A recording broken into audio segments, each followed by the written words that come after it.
coronavirus en Argentina.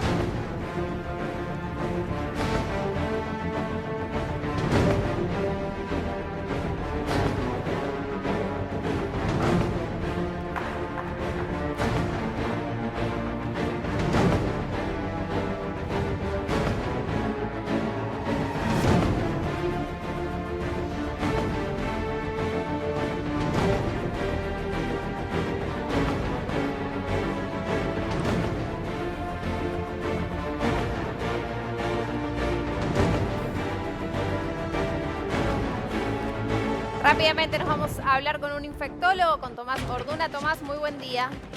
Buen día, ¿me escuchan bien? Excelente. Perfecto. Tomás, Me alegro. cambió la Buen día. definición de contacto estrecho. ¿Qué etapa de la pandemia estamos atravesando en Argentina cuando empezamos a superar la barrera de los 1.200, 1.300 casos?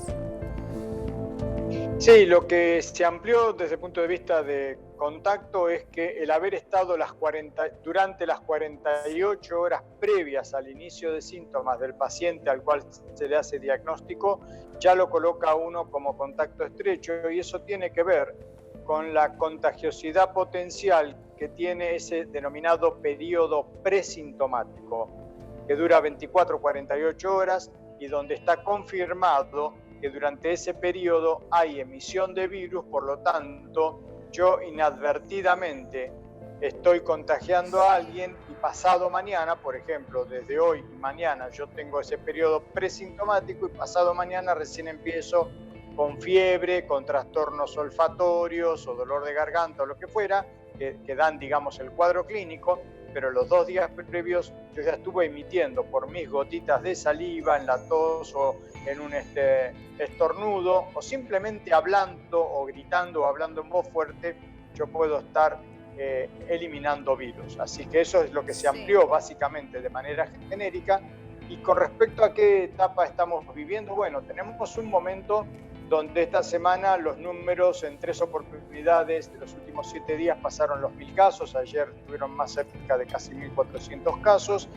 No queremos que aumente este número, creemos que tiene que haber una gran concientización de parte de cada uno de nosotros como individuos y del conjunto de la sociedad, sobre todo en las áreas con importante transmisión comunitaria, como corresponde al AMBA y a Resistencia, Gran Resistencia en la provincia del Chaco, porque de lo contrario, estos números, si siguen aumentando, nos van a ir restando la posibilidad de dar la excelente contención que hasta el momento se ha podido implementar desde el punto de vista sanitario y que hoy nos permite, valga la redundancia, decir que tenemos todavía entre 45 y 50% de disponibilidad de camas generales y de camas de terapia en el AMBA. Sí.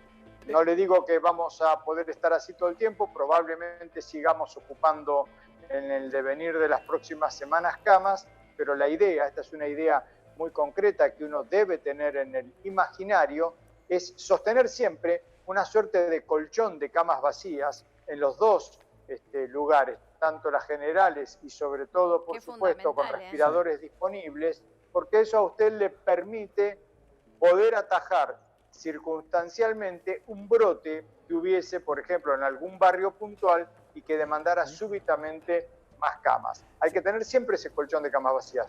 No significa que tener vacías 50% es fantástico hasta que ocupe la última, claro, porque después me voy a quedar sin nada. Claro. Ahora, Tomás, teniendo en cuenta, bueno, estos números, más allá de lo que es el invierno que está llegando y las estadísticas de gobierno, ¿son números similares, por ejemplo, a los que había el año pasado en esta época, una época de muchas infecciones y demás? Digo, el nivel de ocupación de las camas, y a partir de cuándo, más allá que es un número alto, a partir de cuándo puede llegar a saturarse el sistema hospitalario? ¿Cuántos casos diarios? ¿Hay un registro de eso?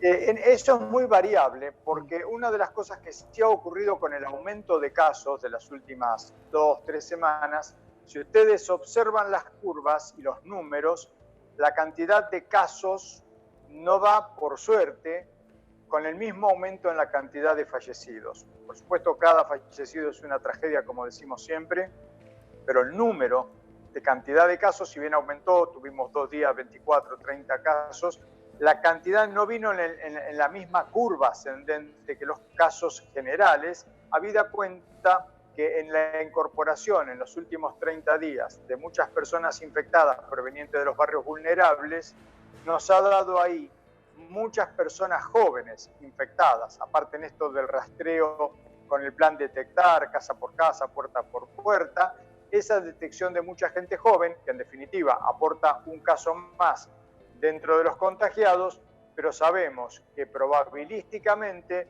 los jóvenes que no tengan enfermedades concomitantes tienen una evolución leve, moderada y no suelen complicarse. Entonces acá hay esas diferencias sutiles.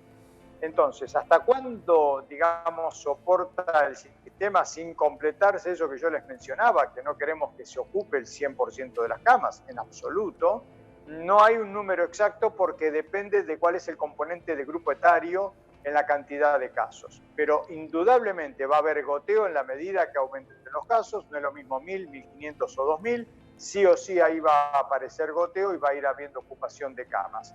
No queremos pensar en definitiva la cuerda de decir me queda una última cama. Eso no es un buen momento para un sistema de salud. Diego. Existe, claro, la realidad que el coronavirus directamente, en su mayoría, ataca a los pacientes y esto genera el uso de respirador en muchos de los casos graves. Pero hay digamos, un tiempo o una característica de otro tipo de pacientes y de otro tipo de muertes que se vienen dando en la Argentina que tiene que ver con una falla multiorgánica. Sería una cuestión que seguramente tiene que ver esto con dejar de lado el respirador, la utilización del respirador.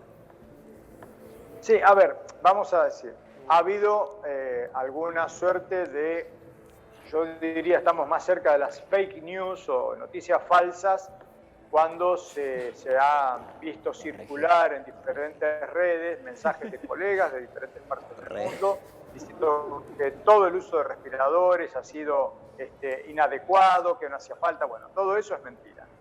Lo que se le agregó al daño que termina generando la necesidad de un respirador es un conocimiento de una patología nueva que desde enero para acá nos sigue dando todavía muchas nuevas facetas, muchas de ellas no totalmente caracterizadas. Entre ellas sabemos que puede haber un daño multiorgánico, donde hay fenómenos procoagulantes o un estado de hipercoagulabilidad sanguínea. Por eso los pacientes, a partir de lo que sería la transición moderado a grave, comienzan con una anticoagulación preventiva. La necesidad de respirador sí o sí para muchos pacientes está en términos de 4 a 5% del total de los pacientes infectados terminan necesitando cuidados críticos con respirador. Y por supuesto esto del daño sistémico, que tiene que ver con eso que se ha denominado la cascada de unas sustancias proinflamatorias llamadas citoquinas, que en definitiva tienen muchos daños en muchos órganos, hígado, riñón, cerebro, etcétera, por lo cual hay diferentes variables y el conjunto en cómo se combinan esas variables en cada paciente le da un perfil clínico distinto. Pero que es necesario respiradores, sí. Es decir, no fue todo esto de tener que salir a ver qué fábrica en Córdoba, como ustedes habrán visto, pudimos mejorar la fabricación autóctona de respiradores con el decreto que impidió la venta hacia el extranjero porque necesitábamos nosotros. Todo eso fue hecho con mucha anticipación y porque es necesario. Tomás, para ir cerrando, no podemos dejar de preguntarte lo que pasó esta semana en Luján con pacientes que nacieron con COVID-19 y otros pacientes pediátricos, unos niños de 1, 3 y 5 años también que contrajeron la enfermedad. Ahí hace falta hacer una investigación sin dudas epidemiológica para ver cuál fue el punto focal común. Ignoro los detalles del caso porque ahí siempre hace falta un interrogatorio minucioso a la familia para saber cómo fueron los lugares potenciales de encuentro y ver cuál es el foco común de contagio, cosa que puede ocurrir. Ustedes vieron que en cualquier momento, cuando inadvertidamente alguien que por ahí es un asintomático o es un presintomático comparte momentos, si hay diferentes características, si el espacio es cerrado o abierto, si hay aire acondicionado o no, si hay una serie de variables, si nadie está protegido, etc. Así que eso es una investigación epidemiológica a hacer, hay que tener cuidado. Por suerte, en general, los niños lo llevan esto muy bien, pero vimos que cuando hay un niño con alguna patología asociada, como lamentablemente la pequeña de 7 años anteayer en el Hospital Garrahan, con un déficit de, bueno, la fibrosis quística que tenía ese daño pulmonar. Lamentablemente el devenir es absolutamente diferente que para un niño sano de 7 años, así que hace falta esa investigación que nos dirán los colegas si podemos encontrar cómo fue la cadena de eventos. Perfecto, Tomás, te agradecemos la comunicación. Muchas gracias. Muchas gracias. Un gusto, que estés muy bien. Buenos días. Gracias, buenos días.